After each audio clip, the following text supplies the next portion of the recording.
Hello, my name is Saad Usmani. I'm the Chief of the Myeloma Service at Memorial Sloan Kettering Cancer Center, and I'm here in Chicago for the American Society of Clinical Oncology annual meeting.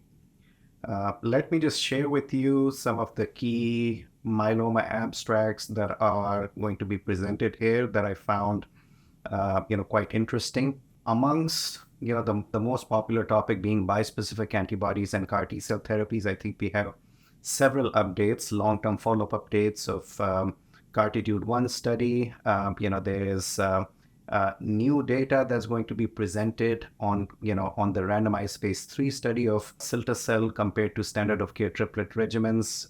It's called the CARTITUDE-4.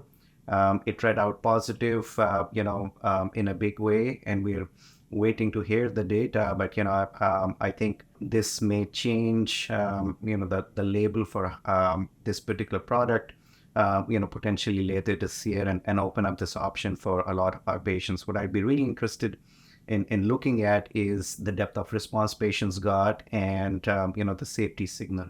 The other, within the bispecifics, the other abstract that I'm really interested in is the combination of teclistamab and talquetamab. So the study is called Redirect. I think this was a study primarily conducted in Europe, but, at least from the looks of the abstract, it looks like the combination is quite effective, especially, a high proportion of patients who were enrolled on this relapse refractory study were high risk cytogenetics or extramedullary myeloma disease, relapse refractory myeloma. So I think with this in mind, there are some interesting abstracts that also look at the novel bispecifics. There is a construct with BCMA bispecific being presented. It's a Regeneron construct. I'm not sure if it's being clinically developed, but the cytokine release syndrome profile in that particular experience appears to be numerically lower than the other constructs. Then we also have updates on the teclistamab Majestic-1 data sets in patients who were receiving therapy on the weekly basis, but then were transitioned to every other week dosing during that second year of response, showing that the grade 3 or higher infection rate fell from about 30 odd percent to 16 odd percent, while the efficacy was ongoing, with a median duration of response after the change of about 20 months or so. So demonstrating that you can back off of the schedule while maintaining, a better safety, maintaining the response and having a better safety profile. Then we also have some frontline trials.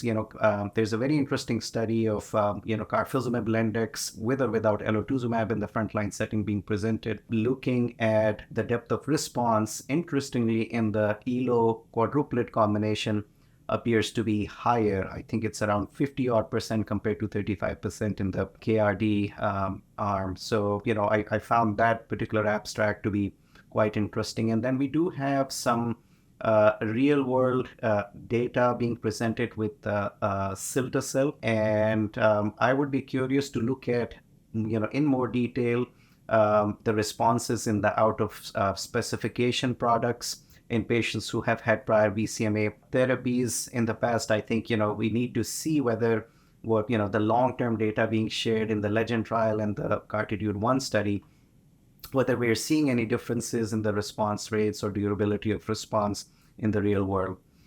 So for me, these are the key abstracts that I'm interested to learn about. And there are other abstracts that are looking at belantamab mafodotin combinations in the newly diagnosed setting as well. But we learn more about those in the poster discussion session. I look forward to the meeting and hopefully another video and soundbite where we can talk about these data with the investigators.